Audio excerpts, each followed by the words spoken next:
Je suis le vilain petit canard de ma famille.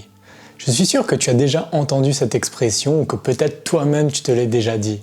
Mais est-ce que tu connais le véritable sens de cette expression et d'où elle vient? Quelle est son origine? Et quelle est l'idée cachée derrière cette expression?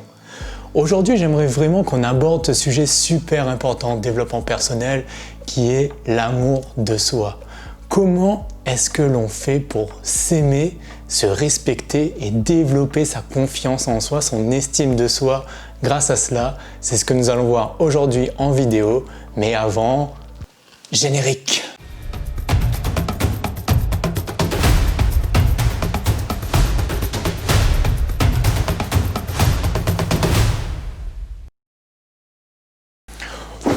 Salut, c'est Gaël Salézy et bienvenue sur la chaîne Harmonisateur de vie, le meilleur endroit pour incarner son véritable soi et se créer la vie harmonieuse que l'on souhaite. Si tu es nouveau sur la chaîne, je t'invite à t'abonner parce que chaque semaine, je te partage en vidéo un tutoriel et te donne ainsi ta dose d'harmonie. Je vous invite à regarder la vidéo jusqu'à la fin car je vais vous donner 6 clés pour développer votre estime de soi et je suis sûr que la dernière va en surprendre plus d'un. Pendant que tu regardes la vidéo, je t'invite à me dire en commentaire la phrase ou l'expression qui te vient en tête lorsque tu doutes de toi. L'expression que j'ai choisie, moi, qui revient souvent, c'est cette expression « je suis le vilain petit canard ». Cette expression nous vient de l'histoire du conte d'Andersen, le vilain petit canard. L'histoire raconte qu'une canne un jour a découvert, au moment de l'éclosion de ses œufs, un vilain petit canard parmi ses canetons. Le conte nous raconte alors toutes les péripéties que mène ce jeune canard à travers justement les différents rejets qu'il va subir tout au long de l'histoire. Si on prend par exemple l'adaptation que Disney a fait de cette histoire, on voit tout d'abord ce vilain canard se faire rejeter par une famille d'oiseaux, puis ensuite un jouet qui a la forme d'un canard, pour ensuite finalement retrouver sa fin heureuse et découvrir la famille qui va l'accepter, qui est une famille de cygnes. Car en fait, le vilain petit canard n'est rien d'autre qu'un cygne, un majestueux cygne.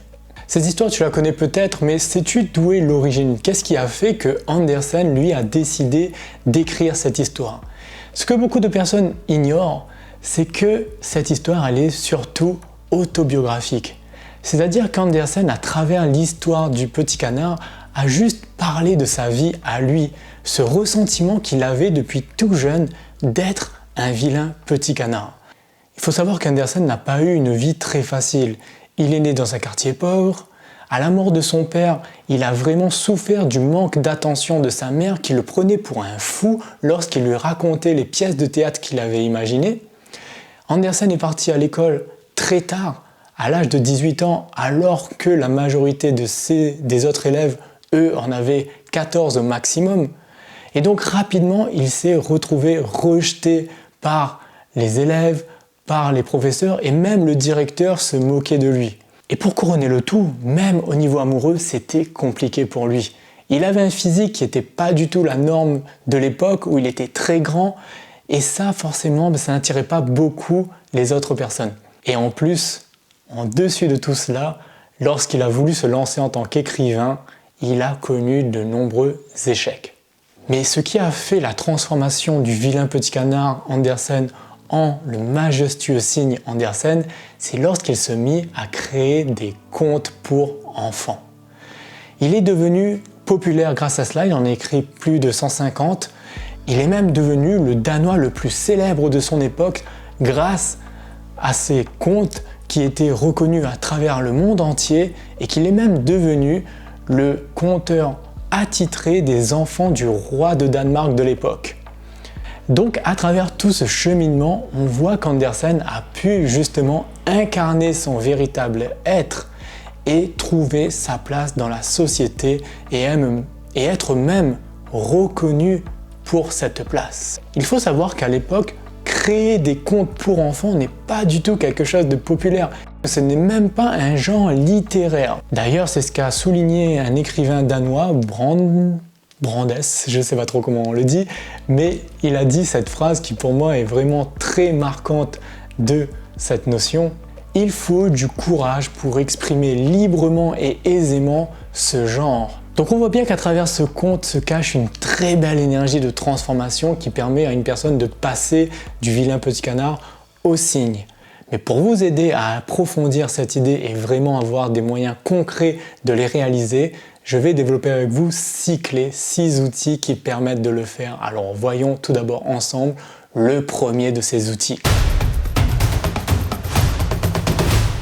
La première des notions pour pouvoir développer une belle estime de soi, pour pouvoir s'aimer, c'est de tout d'abord dissocier le faire de l'être. On associe justement nos actions à forcément le degré d'amour qu'on a le droit de recevoir.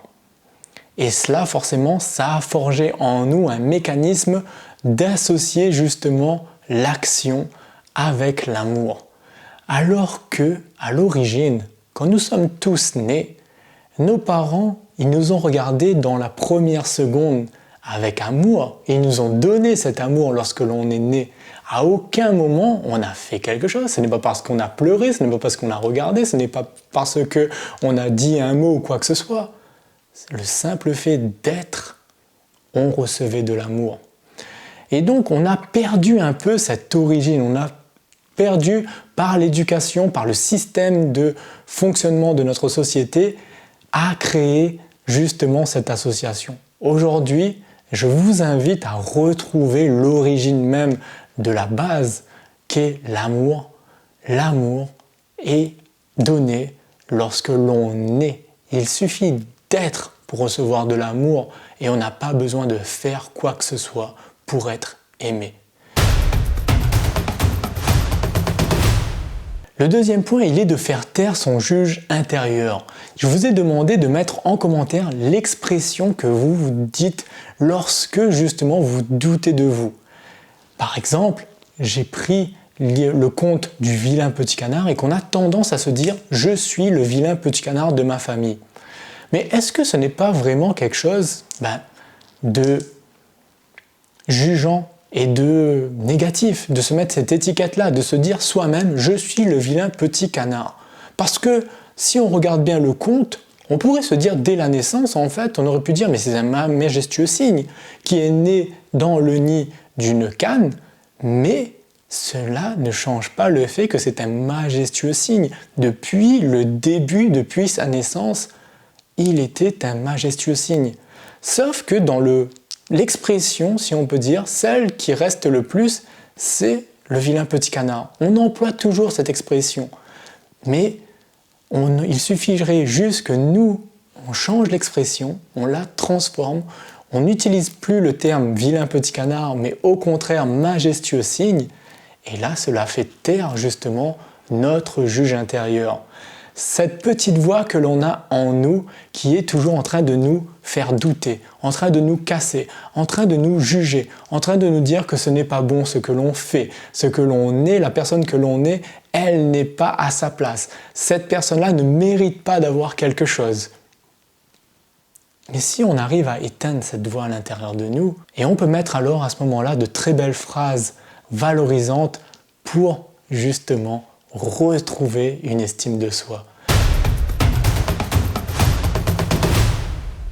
Le troisième des points que je souhaite partager avec vous, c'est de cesser de vous comparer, mais plutôt de vous inspirer. Généralement, qu'est-ce que l'on fait lorsqu'on commence à douter de nous? C'est qu'on va regarder les personnes autour de nous qu'on a l'impression qu'ils sont acceptées par la société, que beaucoup de personnes valorisent, et on va se dire moi je ne suis pas du tout au niveau de cette personne-là, regarde lui il a ça, moi je ne l'ai pas, lui il est capable de faire cela, moi je ne suis pas capable. Au lieu de tout simplement se dire qu'est-ce que cette personne peut m'apprendre, qu'est-ce que je peux essayer de développer chez moi pour pouvoir être comme cette personne-là. Lors de mes coachings, une phrase que j'adore poser, c'est quelles sont les personnes que vous jalousez? Parce que soyons honnêtes, nous ne sommes pas tous des êtres sains. Et oui, nous ressentons de la jalousie à tout moment. Qu'importe le moment de notre vie, nous ressentons de la jalousie. Au lieu de jalouser la personne, est-ce que l'on ne peut pas tout simplement accepter qu'il y a quelque chose que l'on désire chez cette personne et que nous n'avons pas? Qu'est-ce que je peux faire alors aujourd'hui pour apprendre? Comment est-ce que je peux m'inspirer justement du développement de cette personne pour moi-même me développer? Généralement, la jalousie crée un mal-être chez nous, tandis que lorsqu'on s'inspire d'une personne, cela crée un espoir, cela crée une volonté de se développer et de devenir une meilleure personne. Le simple fait de passer de la comparaison à l'inspiration, nous transformons justement en nous l'énergie qui nous pousse à avancer. Est-ce que c'est une énergie de résistance ou est-ce qu'au contraire c'est une énergie de développement, d'évolution? On peut choisir juste en se basant sur la comparaison ou l'inspiration. La quatrième clé que je souhaite partager avec vous, c'est le développement de l'optimisme. L'optimisme, on en parle encore et encore, c'est vraiment le sujet à la mode qui a été popularisé par de nombreux auteurs, de nombreuses recherches scientifiques aussi ont été faites sur les bienfaits de l'optimisme et je ne vais pas m'étaler là-dessus. Mais la clé, elle est vraiment de prendre conscience de ce qu'est déjà l'optimisme, de développer une vision pérenne et optimiste de sa vie. Regardez le bon côté des choses. Ce qui est demandé généralement quand on travaille en développement personnel sur l'optimisme, c'est de chercher 3 yes, 3 kiffs du jour, 3 choses positives que l'on retient de sa journée et être constamment en train de se dire pourquoi est-ce que je peux être en gratitude aujourd'hui. La 5e clé que je souhaite partager avec vous, c'est le concept qui a été popularisé dernièrement par Marissa Peer, I am enough. Je suis assez. Je suis assez.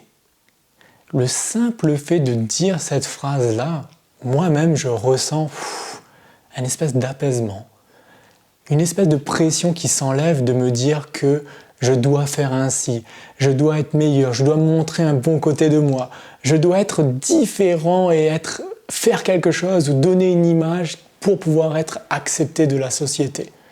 Mais si je pars du principe, je mets en tant que base, en tant qu'hypothèse clé, I am enough, derrière ce que j'ai à faire ou à être, eh bien, il n'y a pas de pression. J'ai juste à me dire, si je suis suffisant, si c'est assez, j'ai juste à vivre, j'ai juste à être moi-même, j'ai juste à faire ce que j'ai envie, j'ai juste à écouter, moi, à l'intérieur, là, cette petite voix, ce que mon intuition me dit de faire. Je n'ai plus à écouter l'extérieur qui me guide vers un espèce de conformisme, de me dire que non, c'est comme ça que tu devrais être, voilà les valeurs que tu devrais porter. Sauf que, en se disant « I am enough », on n'a pas besoin de essayer de se transformer pour s'aligner avec l'extérieur. Au contraire, on reste aligné avec soi-même. Et du coup, cela m'amène à la 6e clé, cette fameuse 6e clé qui est l'exercice même que je vais vous demander de développer à la suite de cette vidéo.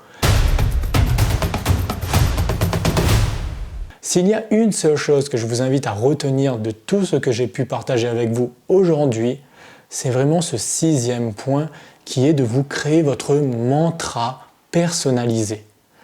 L'idée, depuis le début, je vous ai dit, c'est de modifier par exemple l'idée que vous êtes un vilain petit canard et de le transformer en « je suis un majestueux cygne ». Mais si là, maintenant, toi qui regardes cette vidéo, tu te dis à l'intérieur, tu fermes tes yeux et tu dis « je suis un majestueux cygne », qu'est-ce que tu ressens? Est-ce que cette idée-là, elle te transcende? Est-ce que cette idée-là, elle te donne envie vraiment de te développer, de te dire « oui », est-ce que tu y crois tout simplement à cette idée? Peut-être pas. Peut-être que pour certains d'entre vous, oui. Peut-être que pour d'autres, cette idée vous dire « mais non, un signe, moi je vois même pas, j'arrive même pas à visualiser un signe, j'arrive même pas à comprendre ce qu'est un signe et ça crée aucune émotion ». L'idée derrière, c'est vraiment de trouver la phrase qui va résonner avec vous. Je vous prends un exemple tout simple. L'harmonie, ce mot harmonie, le simple fait de l'entendre, le simple fait de me concentrer dessus génère en moi une véritable force. Je ressens un apaisement, je ressens une lumière, je ressens vraiment quelque chose qui me fait beaucoup de bien. Le terme harmonie est mon mantra personnel. Ce mot correspond à ce que moi j'ai en moi qui m'inspire. À vous de trouver le mot, l'expression, l'image clé qui va générer en vous une émotion suffisamment puissante pour que quand vous le dites, tout doute, toute chose peut disparaître. À vous de le découvrir. Pour cela, laissez-vous guider. Ce mot, vous l'avez déjà à l'intérieur de vous. Le simple fait là que vous entendiez ce que je vous dis, lorsque je vous ai raconté l'histoire, par exemple, d'Andersen, vous avez peut-être vous êtes reconnu dans cette histoire. Vous avez vu aussi, revu les différentes étapes de votre vie, lorsque vous vous êtes justement senti rejeté. Peut-être que même là, en entendant ce que je vous dis, vous le ressentez, vous revisualisez à nouveau un moment précis où vous avez pu ressentir ce rejet. Maintenant, en avançant, en prenant conscience que chacune de ces étapes-là permet de se découvrir, d'enlever un petit peu chacune des choses qui ne vous correspondent pas. Vous avez été rejeté d'un certain groupe tout simplement parce que ce groupe ne vous correspond pas. Il n'est pas aligné avec la véritable personne que vous êtes. Et c'était une opportunité pour que vous puissiez justement vous déplacer vers la route qui vous correspond, vers le groupe avec qui vous allez être en phase, où vous allez être en harmonie. Chaque étape de la vie est comme un guide qui nous pousse à véritablement incarner son véritable soi. En prenant cela en compte, vers quoi vous vous sentez tendre? Si vous regardez votre passé, si vous regardez la vie comme vraiment un guide, vers quoi cherche-t-elle à vous tendre? Vers l'incarnation de quoi? De qui? Et là, à travers ces mots, je suis sûr qu'il y a une bride d'idées qui commence à germer à l'intérieur de vous. Il y a quelque chose, une idée qui vient. Quelle est l'expression? Si vous pouviez résumer cette idée-là que vous avez, qui est venue à l'intérieur de vous, en une expression ou un mot, quel serait ce mot? Quelle serait cette expression? Notez-la et répétez-la vous régulièrement chaque jour. Laissez-la s'insuffler à l'intérieur de vous pour pouvoir ainsi développer le potentiel que vous avez à l'intérieur de vous et pouvoir justement redévelopper cette belle estime de vous, de retrouver cet amour que vous avez et de vous respecter réellement et profondément. Donc voilà ce qui va conclure cette vidéo du jour sur comment développer l'amour de soi, le respect de soi, l'estime de soi. Je vous ai donné 6 clés qui étaient premièrement de pouvoir différencier sa personnalité de ses capacités. Je valorise l'être plutôt que le faire. Deuxièmement, de faire taire son jugement intérieur. Troisièmement, de cesser de comparer mais de s'inspirer. Quatrièmement, développer l'optimisme. Cinquièmement, je suis assez, dans s'enlever la pression de vouloir être ce que l'on n'est pas et juste de partir du constat que vous avez déjà en vous tout ce qu'il faut, c'est suffisant. Et la 6e clé, de se créer son mantra personnel, cette phrase, ce mot clé qui permet justement de se reconnecter à soi et de développer en soi une énergie magnifique, une très belle émotion. Alors si tu as appris quelque chose de positif pour toi, tu as retenu un élément de cette vidéo, je t'invite à me mettre un petit pouce bleu ou un petit commentaire, ça fait toujours plaisir. Et je t'invite aussi à t'abonner pour être informé de la prochaine vidéo. Je te dis à la semaine prochaine et gardez en tête de ne jamais aller à l'encontre de ce que vous dit votre cœur. Je vous souhaite une excellente journée, pleine d'harmonie pour vous et à très très vite. Bye bye!